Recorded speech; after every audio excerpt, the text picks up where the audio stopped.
आज दोपहर में चुनाव आयोग ने 5 राज्यों में चुनाव की तारीखों का ऐलान कर दिया। शाम को आज एबीपी न्यूज का सर्वे निकल करके सामने आया है और इन 5 राज्यों में छत्तीसगढ़, राजस्थान, मध्य प्रदेश, तेलंगाना और मिजोरम, इन 5 राज्यों के अंदर किसकी बनेगी सरकार, ये रुझान जो है वो सामने रखे हैं। एबीपी का सर्वे क्या कहता है, किस राज्य में किसकी सरकार बन रही है या पूरी तरह से सुपड़ा साफ हो रहा है, आपको मैं बताता हूं, दिखाता हूं। उसके साथ साथ एक और बड़ी खबर आपको दिखाऊंगा। राजस्थान से एक बड़ी खबर निकल करके सामने आई है और राजस्थान में भी मोदी जी को अपने सांसदों को उतारना पड़ा है। यह डर पता नहीं कैसा डर है, कितना डर है, किस तरह का डर है कि मोदी जी अपने सांसदों से अब विधायक बनाने की जो है वो गुहार कर रहे हैं कि आप विधायक बन जाइए, सांसदी छोड़ दीजिए। तो विधानसभा चुनाव के अंदर हार का इस तरह का डर सत्तारूढ़ पार्टी के अंदर पहली बार शायद ये इतिहास में हो रहा होगा कि 7 सांसदों को राजस्थान में उतारा गया, 7 सांसदों को मध्य प्रदेश के अंदर उतारा गया। मध्य प्रदेश की भी दूसरी लिस्ट आई है, वो भी आपको दिखाता हूं, लेकिन उससे पहले अलग अलग राज्यों में कहां पर किसकी क्या स्थिति है, क्या दिखाया है सर्वे के अंदर, वो मैं आपको दिखाता हूं। सबसे पहले तेलंगाना से शुरुआत करते हैं और तेलंगाना का सर्वे आप देखिए। तेलंगाना का सर्वे बताता है कि यहां पर एबीपी न्यूज के सी वोटर के सर्वे के अंदर कुल 149 सीटें हैं और 149 सीटों में से 48 से 60 सीटें वो यहां पर कांग्रेस की तरफ जा रही है, यानी कांग्रेस की सरकार साफ तौर पर बनती हुई यहां पर दिखाई दे रही है। बीआरएस यहां पर दूसरे नंबर पर रहती हुई और 43 से 55 सीटें बीआरएस के पास में है। बीजेपी का भयंकर खाता खराब है यहां पर, और बीजेपी अगर 2.5 का आंकड़ा पार कर ले तो बहुत बड़ी बात होगी। 5 से 11 सीटें हैं, वैसे बताया जा रहा है कि 2 से 4 सीटों की उम्मीद इनकी है कि 2 से 4 सीट बीजेपी की जो है वो आ सकती है तेलंगाना के अंदर, और अन्य को 5 से 11, जिसमें ओवैसी की पार्टी भी है और निर्दलीय भी है, सब लोग सिमट करके 5 से 11 में रह जाएंगे। तो ये तेलंगाना का सर्वे है और तेलंगाना का पहला सर्वे ये बता रहा है कि कांग्रेस की सरकार यहां पर साफ तौर पर बनती हुई नजर आ रही है। दूसरा सर्वे, तेलंगाना से ऊपर बढ़िए और तेलंगाना से ऊपर आकर के आप देखेंगे तो ये मध्य प्रदेश का सर्वे है। मध्य प्रदेश का सर्वे, और मध्य प्रदेश के लिए सर्वे में ये बताया है 230 सीटें कुल हैं। कांग्रेस की 143 से 113 से, हो सकता है कि 143 आ जाए, 113 से 125 सीटें यहां पर जो है वो कांग्रेस की आती हुई नजर आ रही है। बीजेपी की हालत काफी खराब है, बीजेपी 104 से 116 पर यहां पर दिखाई दे रही है और अन्य जो है वो 2 से 4, यानी मामला सीधे तौर पर बीजेपी और कांग्रेस के बीच में है और कांग्रेस की यहां पर सरकार बनती हुई साफ तौर पर नजर आ रही है। यह जो है वो मध्य प्रदेश का जो है वो चुनावी गणित कहता है। एक दूसरी बात, शिवराज सिंह चौहान बड़े जो है वो शांत से हो गए हैं। आज जैसे ही जो है वो ये तारीखों का ऐलान हुआ, शिवराज सिंह चौहान शांत हो गए हैं। उन्होंने कहा, शिवराज सिंह चौहान ने, कि हम लोग अपने अस्तित्व की संपूर्ण क्षमता झोंक करके कार्यकर्ताओं के साथ काम करेंगे, निश्चित तौर पर भाजपा की सरकार बनाएंगे, क्योंकि यही प्रदेश की जनता के हित में है। मैं आज हरिद्वार, ऋषिकेश जा रहा हूं, कल दिन भर मुलाकात और चिंतन का जोर जारी रहेगा। हम बुधवार सुबह लौट करके चुनाव अभियान में पूरी ताकत के साथ भिड़ जाएंगे। तो शिवराज सिंह चौहान जैसे ही तारीखों का ऐलान हुआ हरिद्वार के लिए निकल पड़े। एकदम शांत, एकदम सन्नाटे से में शिवराज सिंह चौहान दिखाई दिए। इनका जो वीडियो बयान मैंने देखा वो भी उस आक्रामकता के साथ में, जोश के साथ में, तेज के साथ में, एक ऊर्जा होती है उसके साथ में दिखाई नहीं दे रहा था। बहुत शांत तरीके से बात कर रहे थे कि हम ताकत लगा करके लड़ेंगे, सरकार बनाएंगे। अभी मैं हरिद्वार और ऋषिकेश के लिए निकल रहा हूं। तो पहले ही हरिद्वार ऋषिकेश जो है वो याद आने लगा है। हालांकि लोग जो है हरिद्वार ऋषिकेश चुनाव के बाद जाते हैं। दूसरी बात यह रही कि 57 सीटों की आज जो है वो टिकटों की घोषणा कर दी है और यहां पर बुदनी से शिवराज सिंह चौहान को लड़ाया जा रहा है। तो शायद इसलिए तो जो है वो हरिद्वार नहीं जा रहे हैं कि चलो बुदनी से टिकट तो मिला। ये बड़ी जो है वो दिलचस्प बात है कि शिवराज सिंह चौहान का टिकट कंफर्म होना भी एक खबर है। मुख्यमंत्री का टिकट भी कंफर्म होना कि मुख्यमंत्री को टिकट मिल गया है, यह भी अपने आप में खबर है। तो शिवराज सिंह चौहान को बुदनी से चुनाव लड़ाया जा रहा है। प्रदेश के गृह मंत्री नरोत्तम मिश्रा दतिया से लड़ेंगे, गोपाल भार्गव रहेली से, विश्वास सारंग नरेला से और तुलसीराम सिलावट सांवेर से चुनाव लड़ेंगे। तो ये 57 सीटों का और जो है वो घोषणा कर दी। इससे पहले 79 सीटों की इससे पहले घोषणा हो चुकी थी। तो करीब करीब 137 सीटों के आसपास जो है वो बीजेपी ने घोषणा कर दी है। अब इसके बाद देखिए छत्तीसगढ़ का ओपिनियन पोल। छत्तीसगढ़ का ओपिनियन पोल 90 सीट कुल यहां पर है छत्तीसगढ़ में, और 90 सीटों में से 45 से 51 सीटें यहां पर कांग्रेस को मिल रही है। साफ तौर पर कांग्रेस की सरकार यहां पर बन रही है। बीजेपी को 39 से 45 सीटें यहां पर मिलती हुई दिखाई दे रही हैं, और बीजेपी यहां पर दूसरे नंबर पर है। और यहां पर 0 से जो है वो 2 सीटें वो अन्य को मिल रही हैं।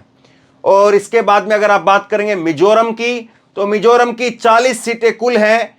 एमएनएफ जिसके मुख्यमंत्री हैं अभी जोरमथांगा, वो उनको उनकी पार्टी को मिल रहा है 13 से 17 सीटें। कांग्रेस को 10 से 14 सीटें कांग्रेस को मिल रही हैं। जेपीएम को 9 से 13 सीटें मिल रही हैं, अन्य को 1 से 3 सीट मिल रही है। तो यहां पर बीजेपी के गठबंधन की सरकार बन सकती है, इस बात की संभावना जो है वो बताई जा रही है। अब इसके बाद में एक बड़ा रोचक सर्वे वो है राजस्थान का। एबीपी न्यूज का सर्वे राजस्थान का, वो कहता है कि यहां पर कुल सीटें 200 हैं और कांग्रेस को 64 सीट मिल रही हैं। ये बड़ा जो है वो आज की तारीख में इतना कम सर्वे के अंदर सीटें किसी कहीं पर नहीं मिली हैं जितना कांग्रेस को यहां पर जो है वो दिखाई गई है एबीपी न्यूज के सर्वे में। 64 सीटें, 132 सीटें, दुगने से भी ज्यादा 132 सीटें। ये तो शायद एबीपी न्यूज के सर्वे ने जो दिया है, इतना तो बीजेपी के सर्वे में नहीं होगा। 132 सीटें यहां पर दिखाई है। देखिए सब सर्वे में जो है वो 4 सीटें जो है वो अन्य की दिखाई दे रही है। किसी भी राज्य का सर्वे उठा करके देखिए, छत्तीसगढ़ में तो बहुत ज्यादा जो है, ये मिजोरम का है, छत्तीसगढ़ में अगर आप देखेंगे तो छत्तीसगढ़ में तो बहुत ज्यादा अंतर है, लेकिन फिर भी जो है कि इन्होंने क्लोज फाइट दिखाई है कि यहां नजदीकी मामला है। और छत्तीसगढ़ में नजदीकी मामला बताया नहीं, छत्तीसगढ़ में एक तरफा मामला बताया जाता है। मध्य प्रदेश में भी इन्होंने क्लोज फाइट दिखाई, जबकि मध्य प्रदेश में बताया जा रहा बड़ी भयंकर तरीके से जो है लोगों का जमीन के ऊपर अंडर करंट है, लेकिन खैर इन्होंने बताया।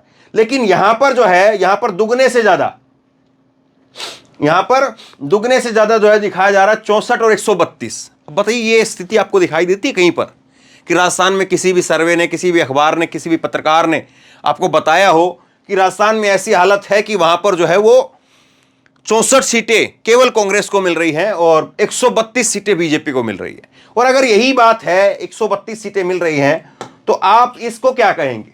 आज राजस्थान के अंदर भाजपा ने अपने 7 सांसदों को क्यों उतारा? क्या वजह है कि इन 7 सांसदों को जो है उतारा जा रहा है? ये बीजेपी के 7 एमपी एमएलए बनने के लिए चुनाव में उनको उतार दिया गया। कौन कौन उतारा जरा देखिए। राज्यवर्धन सिंह राठौड़, इनको झोटवाड़ा विधानसभा से उतारा गया है।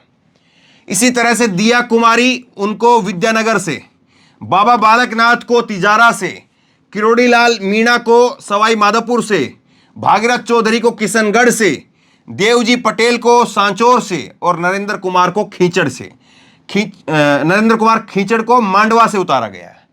तो इनको अलग अलग जैसे जो है वो उम्मीदवार बनाया गया है। अब बताइए किरोड़ीलाल मीणा एक ऐसे जो है वो शख्सियत है जिनके घर पर कम से कम जो है वो रोजाना 5 से 10 उम्मीदवार ऐसे आते होंगे जो टिकट के लिए गुहार लगाते होंगे कि किरोड़ी साहब अब हमारे जो है वो बात बनवा दीजिए, हमारी जो है वो टिकट करवा दीजिए। उनको खुद टिकट की लाइन में लगा दिया है। राज्यवर्धन सिंह राठौड़ को आप देखते होंगे इधर उधर बयानबाजी में, उनको भी जो है वो विधायक की टिकट में लाइन में लगा दिया है। दिया कुमारी जिसको जो है वो कहा जा रहा था कि भाई वसुंधरा की टक्कर में ये वो, उनको भी सांसद को भी जो है टिकट में लाइन में लगा दिया है। बालकनाथ को जो है वो भी लाइन में लगा दिया है, विधायकी के लाइन में लगा दिया है। और यहां पर एबीपी न्यूज कह रहा है कि साहब 64 से 132 सीटें, क्या कहेंगे? अब इसके बाद में एक चीज और दिखाता हूं मैं आपको। 41 यहां पर जो है वो नामों की घोषणा की, 41 उम्मीदवारों की घोषणा की है। राज्यवर्धन सिंह राठौड़ को झोटवाड़ा से, और दिया कुमारी को विद्यानगर से, बालकनाथ को तिजारा से, और हंसराज मीणा को और किरोड़ीलाल मीणा को सवाई माधोपुर से। तो इनको उतारा गया। अब बीजेपी के अंदर एक स्थिति यह है कि किसी को कहीं से उतार दो, चाहे विधायक हो, सांसद हो, कोई किसको क्या किया जा रहा, किसी की बोलने की हिम्मत नहीं है। धन्यवाद ही करके जाना है, बगावत करके निकल जाए। वसुंधरा के पत्ते अभी बाकी हैं। हालांकि ये जो 41 सीट है, इसका मैं डिटेल में आपको अलग से बताऊंगा कि वसुंधरा के कितने जो है वो समर्थकों के टिकट कटे हैं, मिले हैं। वसुंधरा का सबसे पत्ता जो है वो आखिरी है, और वसुंधरा का जब तक जो फैसला नहीं हो जाता, ये 41 सीटें कोई बहुत बड़ी नहीं है, 200 सीटें हैं कुल, तो 200 सीटों में से केवल 41 का यहां पर जो है वो अभी पर्दा उठा है। अभी तो बाकी है 160 के आसपास सीटें भी बाकी हैं। तो वहां पर वसुंधरा का क्षेत्र में जब जाएंगे, वसुंधरा के लोगों को कितना टिकट दिया है वो अलग से हम बात करेंगे। यहां पर राज्यवर्धन सिंह राठौड़ क्या कह रहे हैं कि मैं धन्यवाद करता हूं प्रधानमंत्री मोदी का। विश्वास था कि जिस प्रकार से मैंने सांसद रहते हुए काम किया वैसे ही आगे करूंगा। राजस्थान के अंदर परिवर्तन की जरूरत है। यहां पर अपराध और बेरोजगारी का विषय है। भाजपा के जितने भी कार्यकर्ता हैं उनके फोन आ रहे हैं। झोटवाड़ा से खास लगाव रहा है। वह मेरी विधानसभा रही है। आगामी राजस्थान चुनाव में भाजपा द्वारा उम्मीदवार के रूप में मैदान में उतारे जाने के बाद में राज्यवर्धन सिंह राठौड़ इस बात को कह रहे हैं। अब देखिए, गजब की बात यह है और समझने वाली बात यह है कि जब आप सांसदों को उतार रहे हैं, सांसद को उतारने का मतलब यह है कि अगर ये जीत गए, हार गए जब तो किस्सा ही खत्म, कोई बात ही नहीं खत्म हुई। लेकिन जीतने के लिए तो बीजेपी कर रही है ना साहब।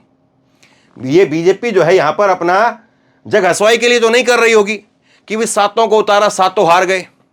वहां पर मध्य प्रदेश में भी सातों को उतारा, सातों वो भी हार गए। तो ऐसे तो बीजेपी चाह नहीं रही होगी। और सांसद को उतारा है, और सांसद अगर विधायक की टिकट भी ना जीत पाए तो फिर सांसद किस राम का हुआ, और फिर उसकी सांसद की टिकट भी कट जाएगी। अब इनके ऊपर डबल प्रेशर आ गया है। ये अगर यहां पर विधायक ही नहीं जीते तो इनकी सांसद की टिकट कैसे मिलेगी दोबारा। तो इनको तो जीतना ही जीतना पड़ेगा हर हाल में। इनकी तो राजनीति मोदी ने दांव पर लगा दी है। अगर ये नहीं जीते तो किस मुंह से कल को जाकर के लोकसभा में चुनाव के अंदर सांसद की टिकट मांगेंगे। और मान लीजिए कि ये हार गए और फिर भी इनको सांसद की टिकट पकड़ा दी, तो फिर ये कैसे चुनाव में जाएंगे। लोग कहेंगे तो विधायक का चुनाव नहीं जीत पाया, इसको सांसद की टिकट किसने दे दी, क्यों दे दी, खरीद कर लेकर के आया है, कोई प्रेशर है उसकी वजह से लेकर के आया है, इसको कौन जो है वो वोट देगा। तो इनके लिए तो ये धन्यवाद बोल रहे बेचारे, इसके अलावा और कर भी कह सकते हैं। और ये अगर यहां पर हार गए तब तो बात खत्म हो गई, लेकिन जीतेंगे तब समझिए जरा। मान लेते कि हम जीत गए, ये अगर जीत गए तो फिर ये क्या करेंगे। ये क्या अपनी लोकसभा से जो है वो इस्तीफा देंगे, जो सांसद है लोकसभा के ये उससे इस्तीफा देंगे, क्या अपनी सांसदी से इस्तीफा देंगे। और अगर इन्होंने वहां से इस्तीफा दे दिया तो फिर जो है वो वहां के लिए लोकसभा के लिए उपचुनाव होंगे। वहां पर इस्तीफा नहीं दिया तो यहां पर विधानसभा में जहां पर ये जीते हैं वो सीट खाली रह जाएगी, फिर वहां पर फिर दोबारा से उपचुनाव होगा। तो मतलब आप लोगों ने मजाक बना दिया है। नरेंद्र मोदी जी ने एक सीट को जीतने के लिए कैसे लोकतंत्र की डुगडुगी बजा रखी है, आप देख लीजिए। भाई ये कोई बात हुई क्या।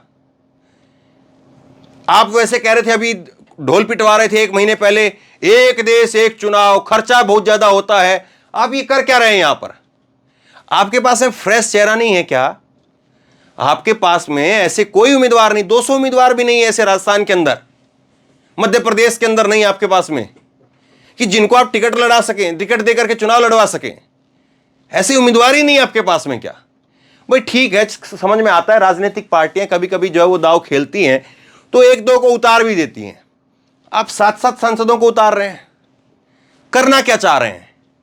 और चुनाव आयोग फिर क्या करेगा बताइए। आप उपचुनाव होंगे कि नहीं होंगे, या ऐसी अधर में जो है वो लटकी रहेगी सब कुछ, जो है वो विधानसभा उधर लटकी रहेगी, इधर लोकसभा लटकी रहेगी, ना विधानसभा के अंदर काम कर पाएंगे ना लोकसभा में काम कर पाएंगे।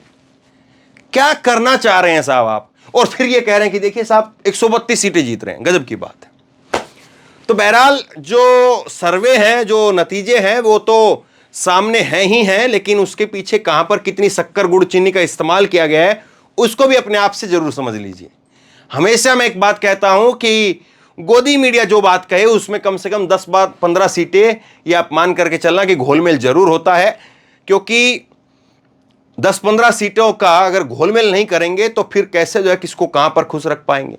कितना गुड़ कितना चीनी कहां से आया है, उसका कहां पर कितना उपयोग करना है वो तो मालूम है।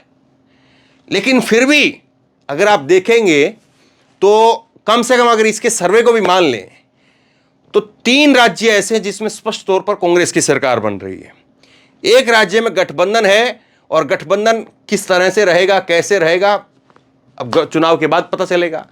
और एक राज्य में यहां पर बीजेपी की पूर्ण बहुमत की सरकार राजस्थान के अंदर दिखाई है। आप बताइए एबीपी न्यूज के इन सर्वे को आप किस तरह से देखते हैं? क्या राजस्थान में आपको कहीं से लगता है, किसी एंगल से लगता है कि इतनी बुरी हालत जो है वो अशोक गहलोत की हो सकती है? और बाकी के राज्यों के लिए एबीपी न्यूज के सर्वे के जो आंकड़े मैंने आपको दिखाए उस पर क्या कहेंगे? नीचे कमेंट बॉक्स में अपनी राय लिख करके जरूर बताइए। इस वीडियो को खूब शेयर कीजिए, लोगों तक पहुंचाइए और इसी तरह की तमाम खबरों के लिए ऑनलाइन न्यूज इंडिया को सब्सक्राइब कीजिए। साथ में जो बेल आइकन है घंटी उसको जरूर दबाइए ताकि जैसे कोई खबर अपलोड करें उसकी नोटिफिकेशन सीधे सबसे पहले आपको मिल सके। और अगर ये वीडियो फेसबुक पर देख रहे हैं तो फेसबुक पर हमारे पेज को लाइक कीजिए, फॉलो कीजिए और इस खबर को शेयर कीजिए। धन्यवाद।